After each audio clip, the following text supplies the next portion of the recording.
Ceni, boa noite. Juliana Lisboa aqui, falo da TVE. A gente está, inclusive, ao vivo, na transmissão ainda do jogo, seguimos ao vivo. Queria perguntar para você o saldo dessa primeira partida de 2 jogos do Campeonato Baiano. O que você acha que funcionou e o que ainda precisa melhorar para a partida de volta, que vai ser no Barradão. Lembrando, estamos ao vivo ainda na TVE, na transmissão do jogo. Bom, primeiro, parabéns a vocês pelo trabalho de sempre. Eu sempre acabo acompanhando, né, os jogos pela transmissão, quando nós não estamos jogando, é claro. Eu acho que foi um bom resultado diante do que se apresentou o jogo antes de começar. Nós tivemos a oportunidade de fazer o gol de pênalti, né, e ampliar o marcador, mas não, assim, tem o significado que nós saímos na frente no começo do jogo e nós vamos ter ainda uma vida toda pela frente para enfrentar agora como visitante, né? Então é um primeiro passo dado, mas se não tiver muita aplicação, muita concentração, muita dedicação que eles estão mostrando, a gente pode ser surpreendido. Então, assim, está completamente em aberto o jogo. Acho que fizemos um bom jogo, erramos algumas coisas na saída de jogo, nos complicamos um pouquinho mais do que o normal, do que o nosso padrão. Mas vamos tentar ajeitar tudo para que no domingo que vem a gente possa enfrentar um time que é um time bom. As pessoas às vezes falam, não, porque o investimento, não sei o quê. O Vitória é um time muito bom, muito bem organizado, de bons jogadores, de alto nível. Nós temos que estar bem concentradinho para esse jogo de volta. Ceni, boa noite. Eu queria que você falasse sobre o Lúcio Rodrigues. No jogo contra o Boston River ele perdeu algumas oportunidades, como a última do jogo. E no momento do pênalti, o Everton Ribeiro esteve com a bola nas mãos e a impressão que eu tive, eu estava atrás do gol, é que ele faria a cobrança do pênalti. E pelo porte do jogo, talvez o jogador mais experiente pudesse ter a frieza para fazer e converter. Houve alguma orientação do banco de reservas ou sua para que o Lúcio fizesse a cobrança no lugar do Everton Ribeiro? Não, a orientação vem de todo dia que vocês vêm. Contra o Atlético Goianiense, ele fez o gol, ninguém perguntou se era o Everton que batia. O problema das pessoas é que, depois que acontece, todo mundo quer perguntar uma coisa, que é o Lúcio bate, o William bate. O Everton, numa necessidade de disputa de pênaltis, bate.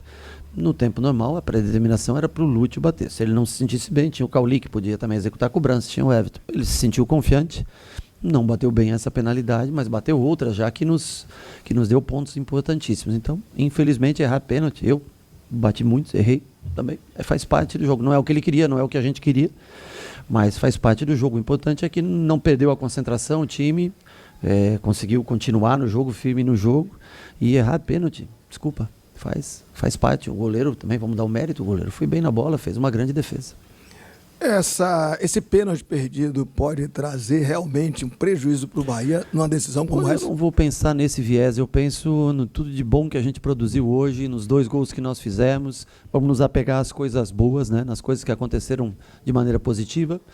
Eu repito, né, vou ser redundante, mas perder um pênalti faz parte do jogo. Quanto jogador experiente ou quanto jogador jovem já perdeu um pênalti? Nós temos que estar com foco no total, no macro. Não numa coisa específica, principalmente que é uma coisa negativa.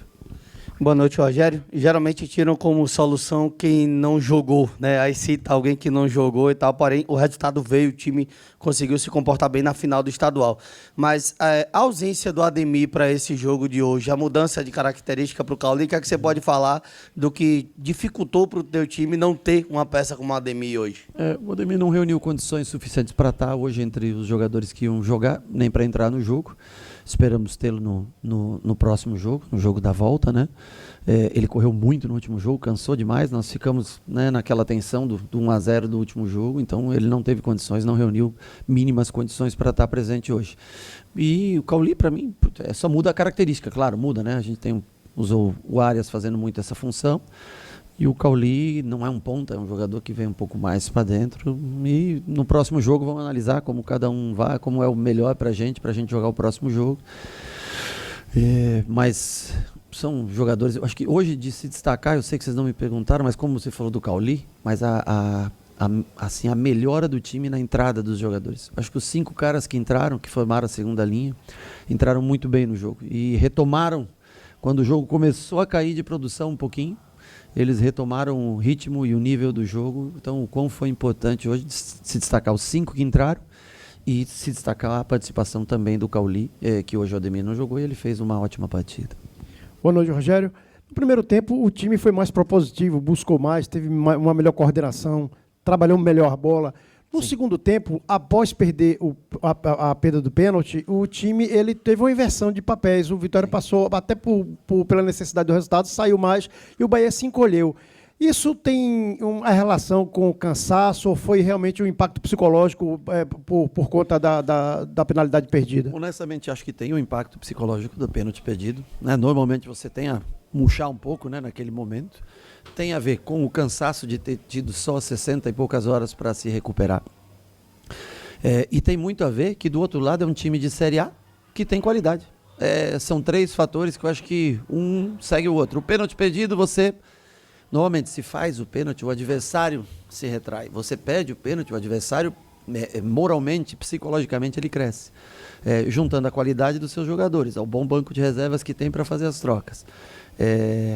E também ao cansaço dessas 24 horas a menos que nós tivemos, que faz muita diferença realmente. Eu acho que tudo isso nós acabamos sendo um time mais de transição do que normalmente o que é no segundo tempo. O que normalmente, então assim, tivemos muita bola longa, numa delas até no primeiro tempo o Pulga faz o gol, e tivemos boas outras também jogadas em linha de fundo. Acho que o Vitória pressionou muito, abandonou um pouquinho o meio, pressionou muito à frente, então nós jogamos com um pouquinho mais de transição. Não fomos tão felizes na saída de jogo hoje, por isso também fizemos algumas bolas longas que fogem um pouco do nosso padrão. Mas tentamos nos adaptar no que o jogo, no que a gente entendia que o jogo pedia, e numa segurança maior de não entregar na saída de jogo um gol para o adversário. Boa noite, Rogério. Uma das coisas que me chamou a atenção nesse início de temporada foi a bola parada do Bahia. E, mais uma vez, o Bahia marca outro gol de cabeça. Vem sendo feito algum tipo de trabalho específico com isso? Muito, no mínimo 1 ou 2 dias por semana é trabalhado só bola parada. Então, assim, quando há possibilidade de trabalhar 2 dias, uma semana onde a gente troca o time, por exemplo, você tem mais tempo para trabalhar. Numa semana que a gente mantém, essa semana nesses 2 dias nós não trabalhamos bola parada, porque os jogadores praticamente, os que começaram o jogo e começaram outro jogo nem foram para o campo. Só descansaram nesses 2 dias, fizeram ontem lá 10 minutinhos de uma posse de bola para tentar soltar um pouco. Mas nós sempre trabalhamos, estamos tentando investir um pouco mais nisso. Quando o time é mais alto, você tem mais chance. Se fosse o Gilberto hoje, não o Gabriel Xavier, provavelmente você não teria a oportunidade da bola parada tão boa quanto hoje. Então, para cada jogo, para cada cenário, o Vitória é um time que tem altura. Botou 3º zagueiro, ficou mais alto ainda. Então, é um time que tem boa bola parada. E nós fomos felizes, mas o Charles tem trabalhado ao menos uma vez por semana, vou colocar para você. Não o treino todo, mas enquanto eu trabalho um time, ele trabalha um time na bola parada. Aí nós fazemos a inversão da parte tática e ele vai para a bola parada. Então, no mínimo, uma vez por semana, a gente tenta trabalhar exclusivamente a bola parada. Boa noite, Rogério. Parabéns pelo triunfo. Minha pergunta é sobre Cauli. Muita gente fala que ele não tem condições de jogar com o Everton Ribeiro. E hoje se provou ao contrário. Ele foi muito bem hoje. Acho que, inclusive, na minha opinião, foi a melhor partida de Cauli em 2025. Eu queria saber o que você pode atribuir a essa presença de Cauli junto com o Everton Ribeiro, que dessa vez funcionou muito bem. Bom, eu acho que eles podem jogar porque ano passado eles jogaram um ano inteiro juntos. Então, se eu não achasse que eles pudessem jogar juntos, eu já não teria feito no ano passado. Nós mudamos um pouco a maneira de jogar esse ano, tentando dar um pouco mais de velocidade à frente e mantendo o 9 centralizado.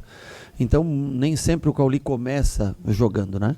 Mas é um jogador de muita utilidade para a gente, muda um pouco a característica entre ele e Ademir, claro, são distintos, na verdade. Mas Everton e ele, claro que podem jogar juntos sem problema nenhum. Talvez na mesma linha do campo, né? Por exemplo, 3 homens de meio, Everton e Cauli, aí seja um pouco mais sofrido. Mas em linhas diferentes eles podem atuar juntos, sim. Boa noite, Rogério. Eu quero falar sobre o Clássico de maneira específica. É um jogo à parte para o torcedor, é um jogo muito importante. E no jogo de quinta-feira você voltou num ponto interessante. Você salientou que aquele jogo dependeu daquela virada em 2023. E hoje o Bahia sacramentou seu 5º Bavi invicto. O Bahia não perde um clássico desde aquela final em 2024, aquele 3-2. E atribuindo a isso, né, voltando um pouco no tempo também, a maioria dos jogadores que jogaram hoje, evidentemente, jogaram a final do ano passado.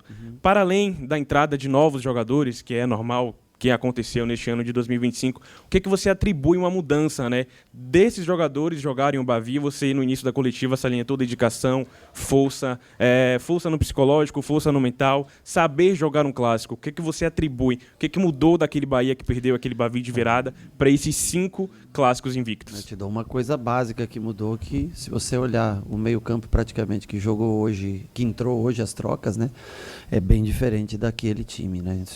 São 3 jogadores como Eric, Nestor e Michel que não existiam naquela época. Nós tínhamos algumas lesões também naquela época. Eu acho que nós estamos melhor preparados fisicamente nesse período deste ano do que estávamos naquele período do ano passado. Nós rodávamos o time, mas tínhamos jogadores com mais minutos jogados do que hoje.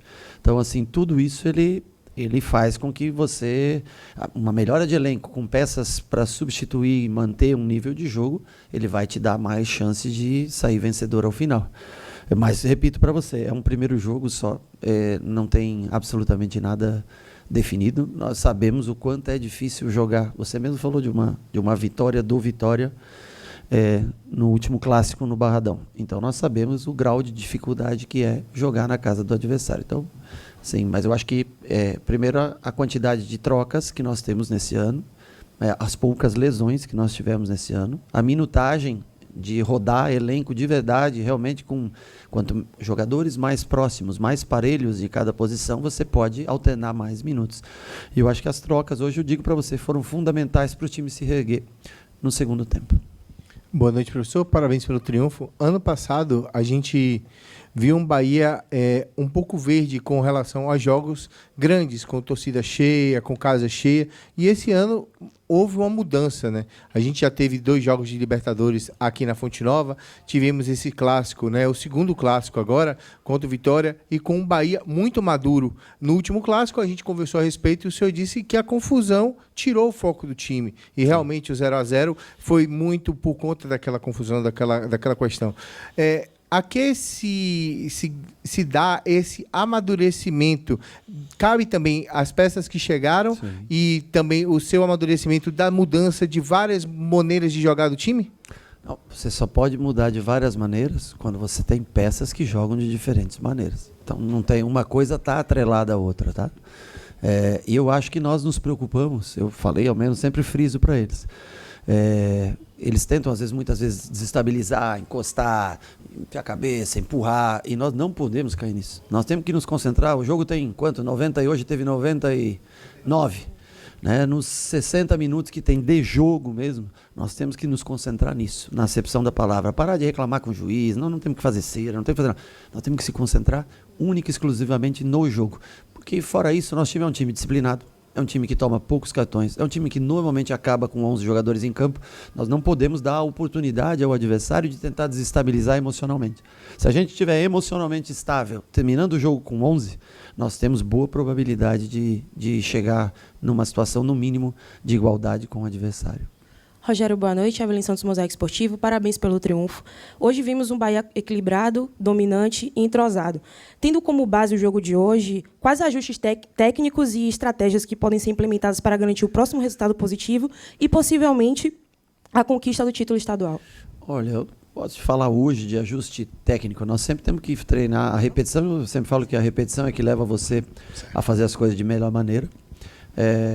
E nós vamos ter uma semana para treinar. Alguns vão descansar, nem todos viajam para o jogo da Copa do Nordeste. Nós temos que dar a devida importância a esse jogo de domingo e vamos trabalhar. Primeiro o descanso, porque eles estão realmente esgotados de quinta noite para hoje, 2 jogos pesadíssimos, emocionalmente muito pesados também, porque são jogos que ou você ganha, ou você ganha, ou você ganha, ou você está fora, né? Então, assim, eu acho que eles têm que descansar essa segunda-feira e a partir de terça nós começamos a pensar no que a gente pode, nas variáveis que o jogo apresenta, no que o Vitória pode apresentar no outro jogo, preservar um pouco pelo cansaço alguns, e os que forem nós vamos tentar vencer mais uma vez contra o CSA, que é o líder do nosso grupo na Copa do Nordeste. Rogério, boa noite. Do jogo você já falou, dos jogadores também, mas no quartel tem uma frase que diz assim: quando a cabeça não pensa, o corpo paga. Né? O corpo padece. Isso. No quartel era mais duro, né? Ele falava que o corpo paga mesmo porque você pagava 10, etc. Mas você acabou de falar sobre isso que eu estou começando na introdução. Cabeça, mental forte. O Bahia vem de um jogo de 5-0, vem de um jogo de 1-0 e vem de um outro jogo de 2-0. São 3 jogos onde a equipe teve que estar concentrada em fazer, mas também não sofrer. E não sofreu. Há de se comemorar não só a força mental, mas o comprometimento técnico e tático para fazer, não sofrer e conquistar os resultados? Não tenha dúvida. O lado emocional, o lado psicológico, ele é grande parte do sucesso de uma equipe. Eu acho que a confiança também que trouxe reverter aquele resultado contra a Jacuipense, você pode dizer que é a normalidade o Bahia vencer, mas perdeu o primeiro jogo, né? Acho que a coragem que a gente teve também de colocar um time pensando no futuro, pensando no jogo de quinta, pensando nesse jogo de domingo, porque é um risco, né? Você faz muitas trocas, é um risco que você tem de não apresentar o mesmo nível de futebol. Então, assim, eu acho que o poder de concentração, a amizade, é um grupo bom de trabalho, gostoso de trabalhar, e que está dando mais valor defensivo esse ano. Eu acho que o fato do 0 no placar, eu acho que também é um fator de motivação. Você manter esse 0 o tempo todo, lutar por esse 0 no teu placar o tempo todo. Então, acho que a gente tem variado, né? A gente sempre acaba trocando um dessa linha de 4 atrás, uma hora joga o Juba, uma hora joga Gilberto, uma hora joga Gabriel, né? A gente acaba fazendo essas trocas e tendo 6 boas trocas para os 6 homens do meio para frente. E a gente normalmente usa 5 dessas 6 trocas do meio campo para frente. Temos o Lúcio, que é um privilégio na parte física, porque ele é um cara que consegue completar o jogo inteiro. Ele você vê, o Pulga e o Ademir sofrem mais, porque são jogadores de muita velocidade, mas o Lúcio é um conforto para a gente ter um jogador que pode completar o Lúcio e Jean Lucas, né, que são esses 2 jogadores de mais força que nós temos. Eu acho que é de vital importância o poder da concentração, cabeça boa, amizade, né, e logicamente vem o resultado positivo, aí gera mais confiança e por isso é importante que a gente não Libertadores é legal, muito legal entrar na fase de grupo, mas não pode gerar falta de concentração para o próximo. Assim como o próximo é Copa do Nordeste. É muito jogo e você uma hora tem que abrir mão. Mas enquanto pudermos estar com a mentalidade de querer ganhar o próximo jogo, com todas as dificuldades que vai se apresentar esse próximo, porque é onde você mantém a confiança de uma equipe. Sene, boa noite. Não sei se você sabe, mas na próxima quarta-feira você vai conquistar uma marca muito importante na frente do Bahia. Vai ser seu 100º jogo. Eu queria que você falasse sobre essa marca e como é que você pode tratar essa chance de conquistar o seu primeiro título à frente do Bahia depois desses 100 jogos.